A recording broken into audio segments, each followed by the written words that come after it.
I'm not sure if you guys, we reported on this story that Carlos King, formerly of the Real Housewives of Atlanta, was working on a new project for BET, and it's called BET Presents The Encore. So these ladies, Pam from Total, Aubrey from Danity Kane, Irish and LeMisha from 702, Nivea, Keely from 3LW and the Cheetah Girls, Shamari from Black, and Fallon, not Fallon, but Fallon and Felicia from Cherish.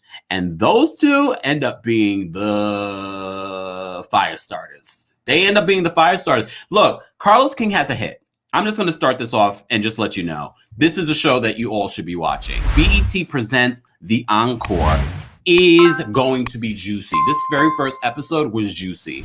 We've met villains. We've already had not physical fights, but arguments. And we see why some people are no longer in the music business. And I have to say, my favorite character, she wasn't my favorite character on The Real Housewives of Atlanta, but Shamari is my favorite character. And I say character, you know what I mean, because reality shows aren't real. Let me take a sip. And I have to say, I'm enjoying it. So, okay, can we just talk about the looks? And look, this is not body shaming. I'm not going to body shame anyone. But can we just talk about some of these women who have aged really well? And then some of these women unrecognizable? Okay, let's start with the people that look well. We'll start with Keely. Keely, she's gained some weight, but she doesn't look bad. But we find out in this very first episode of BET Presents The Encore. Why couldn't we just call it The Encore? Maybe it was just trademarking or something. Or maybe because BET's so involved. I don't know. They could have came up with a better title. Carlos. But Keely looked decent. She looked good. But we find out in this very first episode, she's not coming to be a part of this group. She's coming to be a creative director, which sets off a lot of people. And look, I'm not against Keely being a creative director. Some people are, they may not be the greatest vocalist, but you can see in this first episode, she can dance. She knows how to perform. She has the history. It's not like she wasn't part of 2 hit groups. So I can see where she might be a better creative director than she is an actual artist.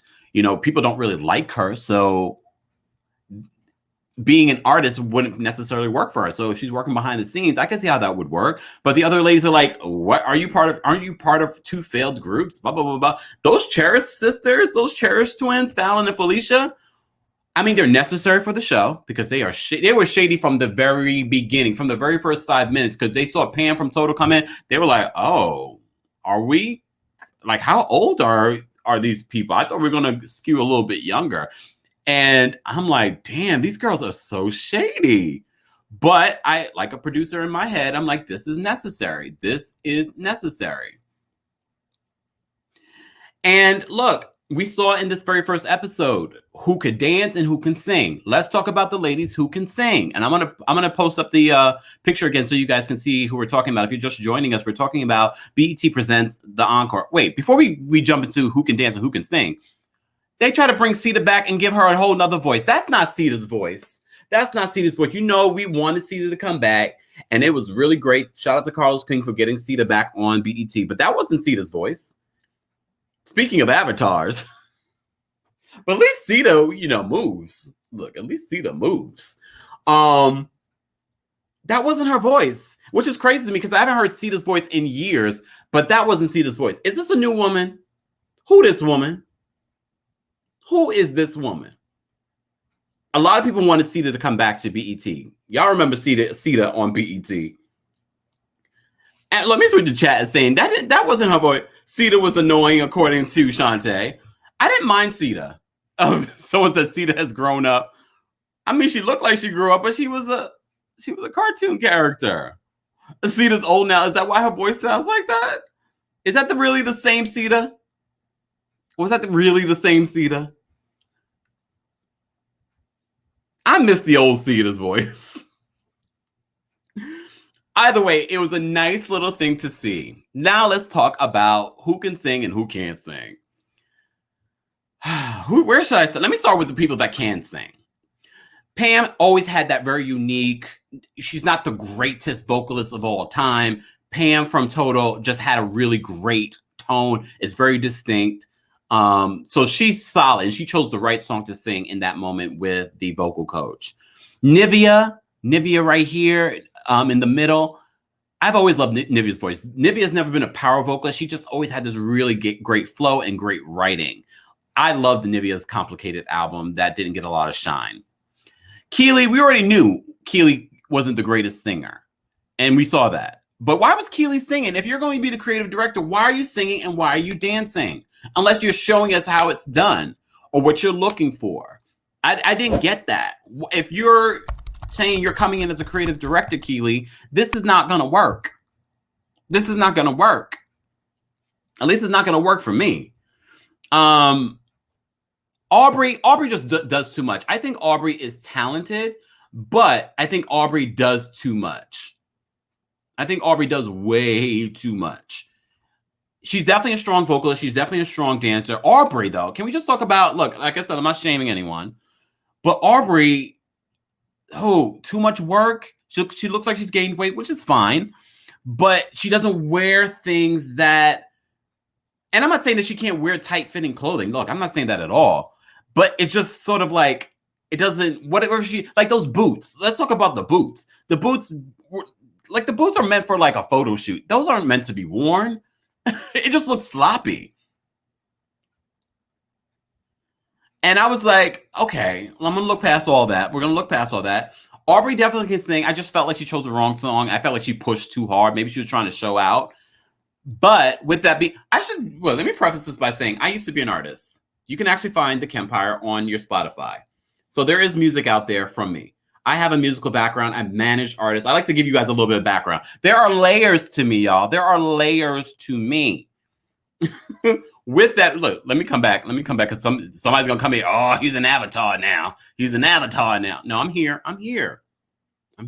We're talking about BET Presents The Encore. This is our Sunday Funday brunch hour where we're talking a whole range of hot topics. Today, we're talking about BET's The Encore, and we'll be talking about that Gary Owens story. Ugh. I watched it too many times. I'm like, it didn't get any better. But we'll get into that. So back to this. Aubrey, I feel, when it came to the dancing, she was on point. She was incredible. And she reminded us why she did so well in the auditions for making the band.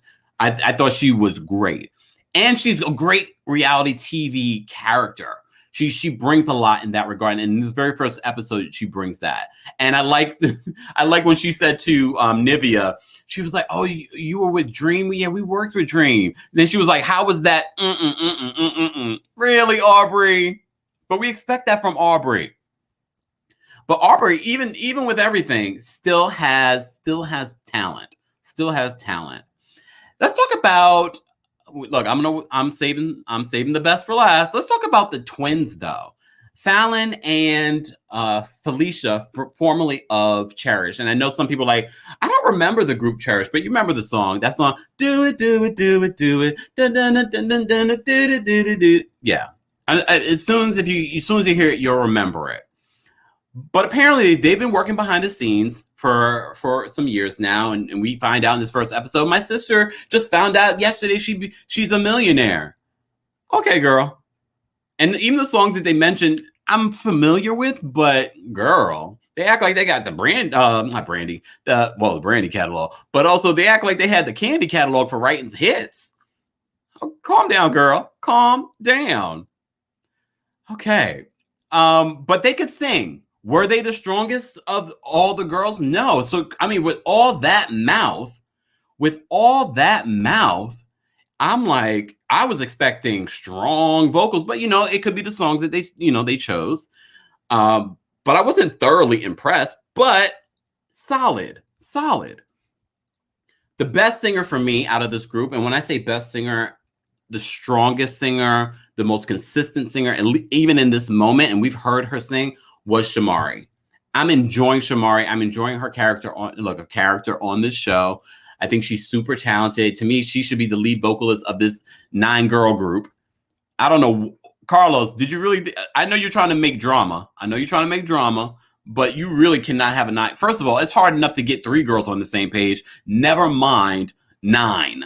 9 girls. Okay? Shamari, for me, in this particular moment, had the best vocals. She definitely had the best vocals. And the vocal coach is actually her coach. And I love to hear that because it seems as if she's been working on her craft even when she hasn't necessarily been, crazy active. I know she still performs and things like that, but it's not like she, some artists don't.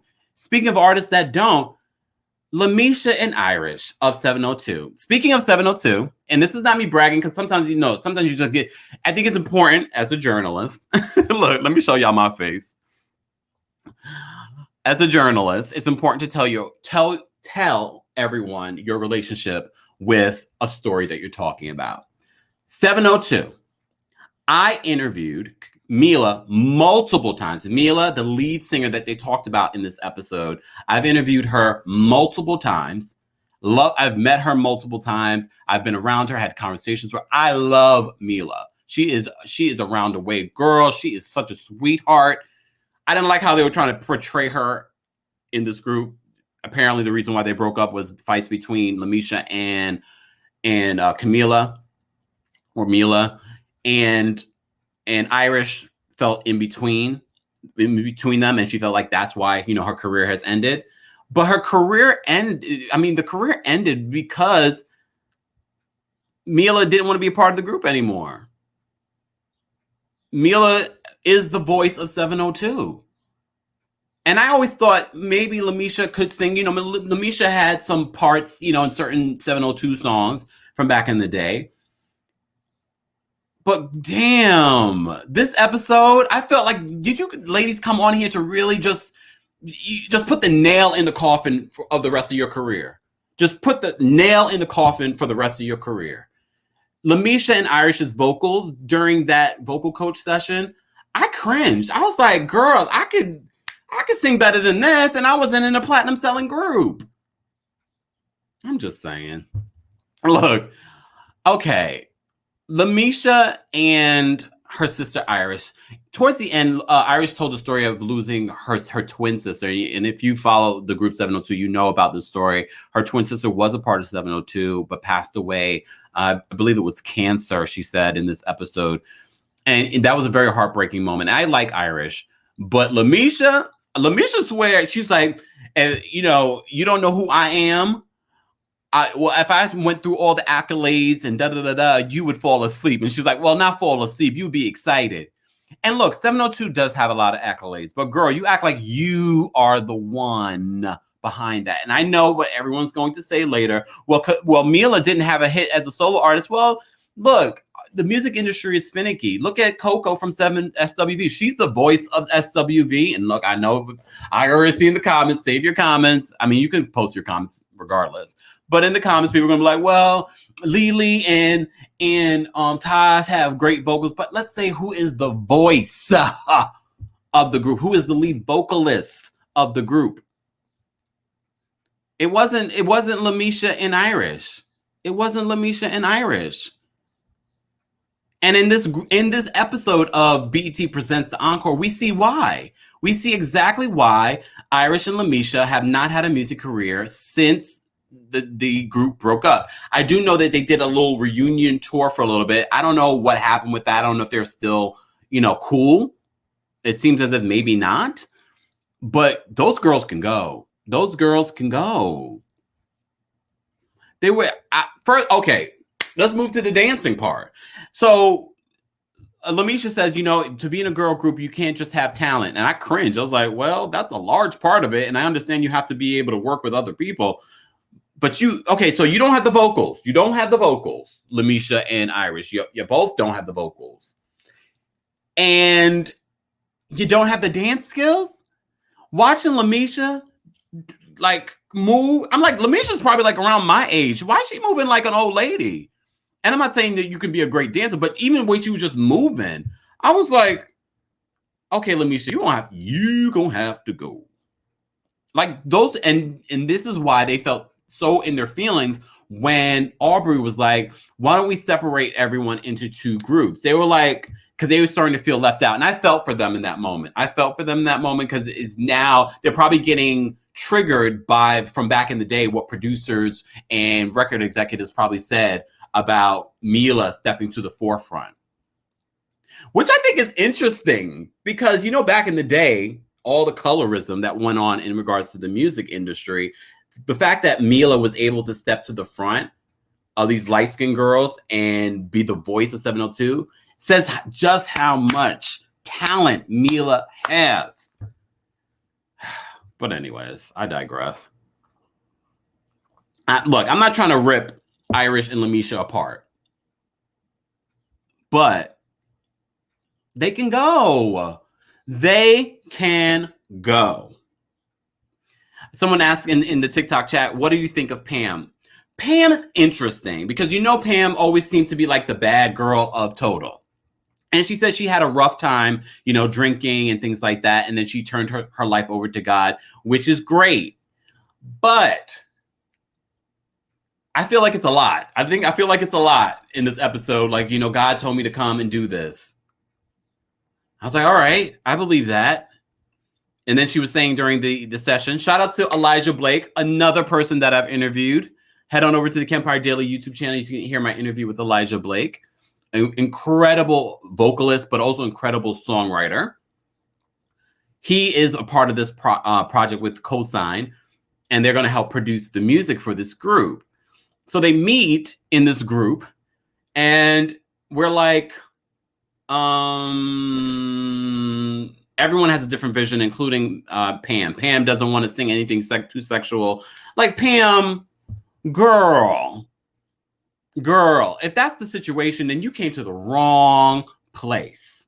You came to the wrong place. That means you should just go off and do your own thing, gospel music, and which is fine. I'm not even sure she's been doing gospel music. I ain't heard Pam come out with anything. I like Pam's voice. She definitely has a stronger voice than LeMisha and Irish. And I mean, look, we all know Pam is not Total wasn't about the dance moves. So, we're just doing this with Pam. Pam is not used to the, all those dance moves. You know what I mean? But you know who is? Keeley. Keeley was like, I was like, all right, Keeley, but Keeley, why are you dancing? Aren't you supposed to be the creative director? Pick a lane. Get off stop showing off. She wants to be in front of the spotlight.